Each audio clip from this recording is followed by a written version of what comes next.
विचार रखे। पहली बात तो मैं उनका स्वागत करता हूं कि नगर विकास के काम को जो वास्तव में महत्व है वो महत्व उन्होंने दिया।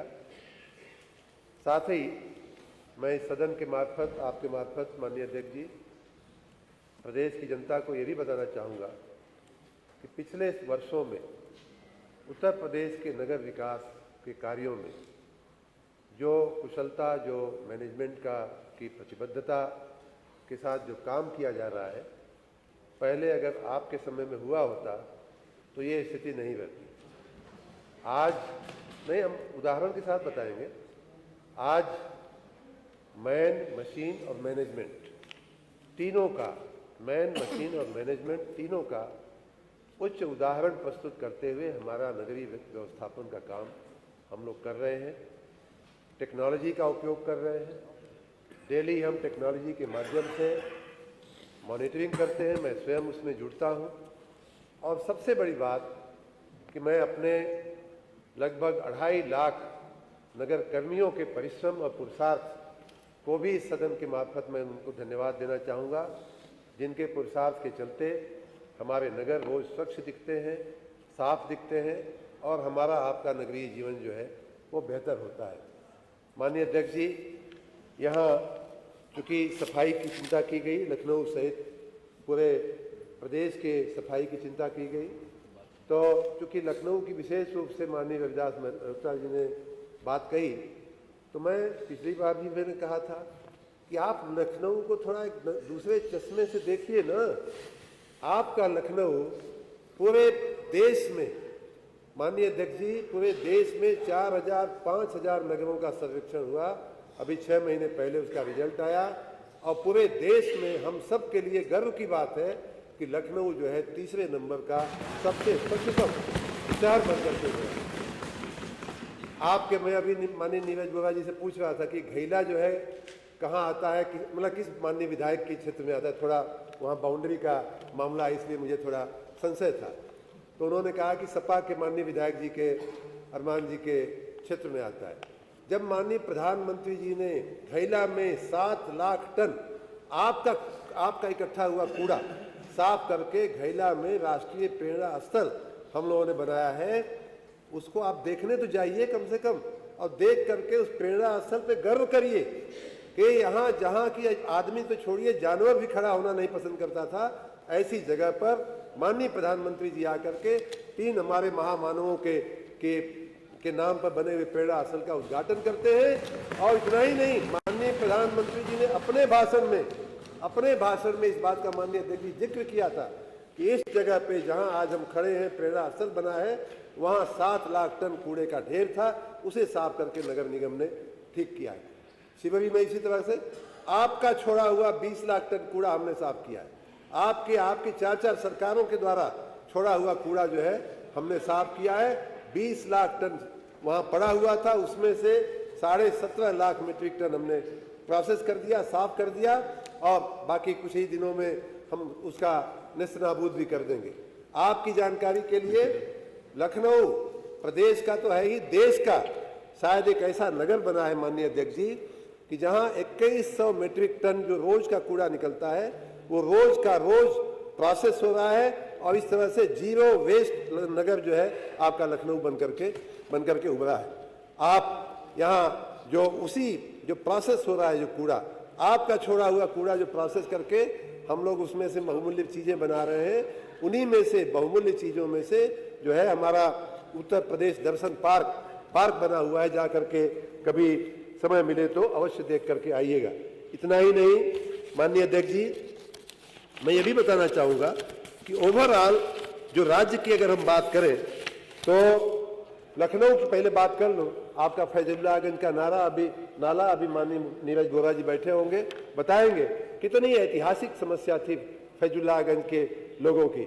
हमने उसको पिछले 3 साल में वहाँ 40 करोड़ रुपए मंजूर करके नाला बंद करके, और पिछली बरसात में बहुत बड़ी आबादी को उस बाढ़ में से मुक्ति मिली थी।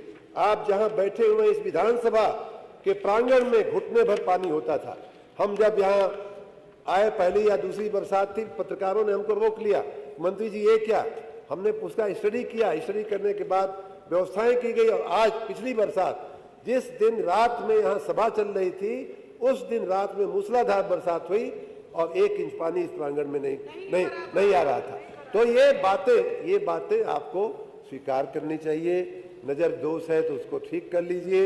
और अब लखनऊ के बाहर चलते हैं माननीय अध्यक्ष जी, उसी स्वच्छ सर्वेक्षण की मैं बात करूंगा कि देश में स्वच्छतम पहले 3 शहरों में कोई स्थान हमारा नहीं होता था। उत्तर प्रदेश का पहली बार लखनऊ आया है। सबसे स्वच्छतम 10 शहरों में, मैं बड़ी शहरों की बात कर रहा हूं, 10 शहरों में एक भी स्थान हमारे एक भी नगर का नहीं हुआ करता था। आज हमारे 2 नगर लखनऊ और आगरा ने स्थान पाया है। पहले स्वच्छतम 20 शहरों में, और ये मैं 5000 शहरों के सर्वे के बाद की भारत सरकार की रैंकिंग के आधार पर कह रहा हूं, पहले 20 स्वच्छतम शहरों में एक भी नामो निशान नहीं होता था। इस बार हमारे 6 शहर जो है उनका नाम भी लखनऊ, आगरा, गाजियाबाद, प्रयागराज, कानपुर, वाराणसी, पूरे देश के सबसे स्वच्छतम 20 शहरों में हमारे 6 शहरों को स्थान मिला है माननीय अध्यक्ष जी। पर पहले 25 स्वच्छतम शहरों में, उसी प्रकार उसमें मेरठ अगर जोड़ दे तो 7 शहरों का हमको स्थान मिला है। हमारे जो दूसरे नंबर के शहर होते हैं 3 लाख से 10 लाख वाली आबादी वाले, उसमें भी टॉप 20 में माननीय अध्यक्ष जी, टॉप 5 में 1 गोरखपुर को, टॉप 10 में 2 गोरखपुर मुरादाबाद को, अब टॉप 20 में 7 नगरों को, गोरखपुर, मुरादाबाद, मथुरा, फिरोजाबाद, सहारनपुर, झांसी और बरेली को स्थान मिला है। तो इस प्रकार स्वच्छता और ये हमारे सफाई कर्मियों को ये यश जाता है। उनके पुरुषार्थ की वजह से पूरा प्रदेश आज चमक रहा है, पूरे प्रदेश के नगरीय निकाय चमक रहे हैं। और ये बात सही है कि आपकी छोड़ी हुई गंदगी इतनी ज्यादा थी कि ये बात सही है कि साफ करने में थोड़ा समय लग रहा है, लेकिन निश्चित रूप से आपने जहां जहां जैसी भी गंदगी छोड़ी है हम उसको साफ करने के लिए कटिबद्ध है, प्रतिबद्ध है और साफ करके हम राज्य की जनता की सेवा में लगे रहे। अब माननीय कमाल अख्तर जी ने वंदन योजना की बात किया। ये बात चिंता वाजिब है कि जो हमारे अल्पसंख्यक वर्ग की जो ऐसी धरोहरें हैं, धरोहर होती है, चाहे किसी भी वर्ग की हो, चाहे किसी भी समाज की हो, किसी भी धर्म से संबंधित हो। हम तो ये लेकिन मानते थे, कमाल जी, कमाल तो ये है कि हम ये मानते थे कि अल्पसंख्यक के नाम पर इतनी वर्षों तक राजनीति हुई है आपके पार्टी के द्वारा, तो हम ये मानते थे कि मथुरा में काम नहीं किया, काशी में नहीं किया, अयोध्या में नहीं किया, लेकिन जहां अल्पसंख्यकों का मामला वहां तो किया होगा। ये मेरा अपना एक मान्यता थी, लेकिन वो मान्यता एकदम ध्वस्त हो गई कि वहां भी नहीं किया है। और खाली वहां भी नहीं कि मैं बता रहा हूं, अभी बता रहा हूं मैं, वहां भी नहीं किया है, माननीय जी। और यहां तक कि देखिए जब नामकरण भी जब किया, पीडीए जब किया, तो उसमें भी अल्पसंख्यक को लास्ट में कर दिया, परिवार को पहले कर दिया। परिवार पहले, अल्पसंख्यक बाद में। चाहते तो एपीडी या एडीपी भी तो कर सकते थे, वो भी नहीं किया। और माननीय अध्यक्ष जी, मथुरा 10 से हम क्रॉस नहीं करेंगे। मथुरा काशी में जो काम हुआ है वो तो सर्वविदित है, लेकिन आप सबकी जानकारी में शायद नहीं होगा कि संभल में भी हमने बहुत काम किया। और इस समय संवरता संभल करके हमने एक अभियान चलाया है जिसके बहुत ही अच्छे परिणाम है। जाकर के अपने उसी संभल को देखिए कि किस तरह से संभल जो है संवर गया है। रामपुर आपका विभाग, आपकी पार्टी के माननीय मंत्री जी का जिला था। रामपुर की क्या दशा थी आप सबको मालूम है। मैं उन जगहों की बात नहीं, आपने कहा ना कि एक ही वर्ग की धरोहर हो, एक ही धर्म के लोगों की सेवा हो रही, ऐसा नहीं है। रामपुर अभी माननीय विधायक आकाश सक्सेना जी हमको एक बार ले गए थे, दिखाए थे कितना सुंदर उन लोगों ने मिलकर के वहाँ वेंडिंग जोन हमारे नगर पालिका ने और सबने मिलकर के बनाया है। मुरादाबाद की बात करें, आगरा की बात करें, सभी आपके समय से हजार गुना बेहतर आज हमने बना करके आगरा को भी दिया है। आगरा का मैं विशेष रूप से उल्लेख करूंगा। आप अगर चाहते तो इन्हीं के नाम पर तो आपकी राजनीति चलती है, लेकिन आगरा की भी माननीय अध्यक्ष जी इन्होंने सेवा नहीं किया। जो आगरा हमारे दुनिया का 7वां 8वां वंडर कहा जाता है, उसकी भी उपेक्षा इन्होंने किया। अब जाकर के हम लोगों ने उसके चारों तरफ हम लोगों ने 18 किलोमीटर की सड़कों का दुरुस्तीकरण किया है, उसको अच्छा बनाया है। उसी प्रकार हमने 54 स्मार्ट टॉयलेट वहां बनाए हैं, सेंसर बेस्ड। माननीय रविदास मल्होत्रा जी, सेंसर बेस्ड आगरा के ताजमहल के बगल में आधुनिक टॉयलेट हमने अभी जल्दी बनवाए हैं। हमने वहां सौर ऊर्जा से संचालित डस्टबिन रखवाई है कि डस्टबिन भर जाए तो अपने आप कंप्रेसर उसका चालू हो। तो इस प्रकार हम लोग, चाहे धार्मिक स्थल किसी का हो, धरोहर किसी का हो, उस पर हम लोग काम कर रहे हैं। और रही बात वंदन योजना की, तो वंदन योजना में हमने लगभग 7-8 योजनाएं, माननीय अध्यक्ष जी, नगरों की सेवा के लिए, वैश्विक नगर योजना, तमाम सीएम ग्रेड्स और तमाम हमने समय को देखते हुए नई योजनाएं हमने परिचालित की हैं। उसी में से एक वंदन योजना है, बड़ी महत्वपूर्ण योजना है। मैं थोड़ा समझाना चाहूँगा कि उसमें जो हमारी धार्मिक धरोहरें हैं उनके रखरखाव अंदर का नहीं, लेकिन उसका जो इंफ्रास्ट्रक्चर है, रोड है, सड़क है, पानी है, टॉयलेट है, इन सब की दुरुस्ती के लिए हम उसमें से देते हैं। लेकिन ये मान्यता और वो जिलाधिकारी की समिति के रिकमेंडेशन पे हम लोग उसमें देते हैं। और ये मान्यता, माननीय कमाल जी, गलत है कि हम लोग एक ही धर्म के धरोहरों पर विशेष ध्यान दे रहे हैं।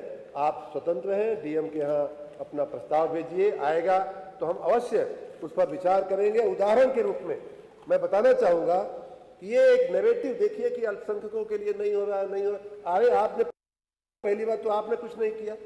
हम तो, मुझे एक शेर याद आता है, माननीय खन्ना जी यहाँ बैठे हुए हैं, आप लोगों के लिए, अल्पसंख्यकों के लिए, आए थे मेरी कब्र पे पढ़ने को फातिहा, आए थे मेरी कब्र पे, रविदास जी आए थे मेरी कब्र पे, इस वादे के साथ आए थे, इस आशा के साथ आए थे मेरी कब्र पे पढ़ने को फातिहा, ईंटें उठा के ले गए मेरी मजार से।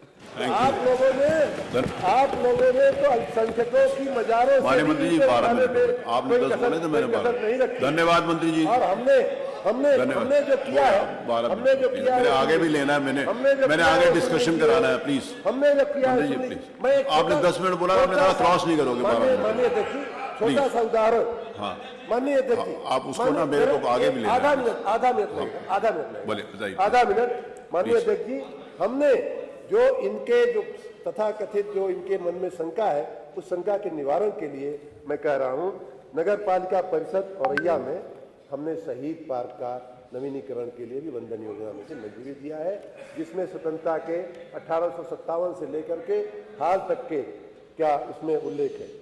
कुशीनगर में हमने भगवान बुद्ध के स्मारक के लिए पैसा दिया है वंदन योजना में से। हमने महोबा में भी बौद्ध मठ के लिए, उसकी लंबी लिस्ट होगा। शाहजहांपुर में मौलवी उल्ला शाह की मजार के लिए, चलिए थैंक यू, उल्ला शाह मजार के लिए प्लीज मेरी रिक्वेस्ट है, प्लीज बैठ। नहीं, अच्छा नहीं लगेगा मुझे। कासगंज में अमीर खुसरो की जन्मस्थली के लिए हमने पैसा दिया है। बाराबंकी यहीं बगल में। नहीं, ये डिटेल नहीं आवश्यकता, मांगेंगे नहीं। प्लीज मंत्री जी, आप मेरी बात समझिए, मेरी मजबूरी है, मेरे को आगे भी हाउस चलाना है। 13 मिनट हो गए, प्लीज। Thank you. मैंने प्लीज माननीय मंत्री जी, रिक्वेस्ट है, प्लीज। मेरे कई बार मैं आपसे रिक्वेस्ट करता हूँ। मैंने कमाल जी को सुना, रविदास मल्होत्रा जी को सुना, मैंने माननीय मंत्री जी को सुना। ये नियम 56 में नहीं आता, मैं इसको अग्राह्य करता हूँ। मत संख्या 11। अब उसके ऊपर नहीं बैठिए। मैंने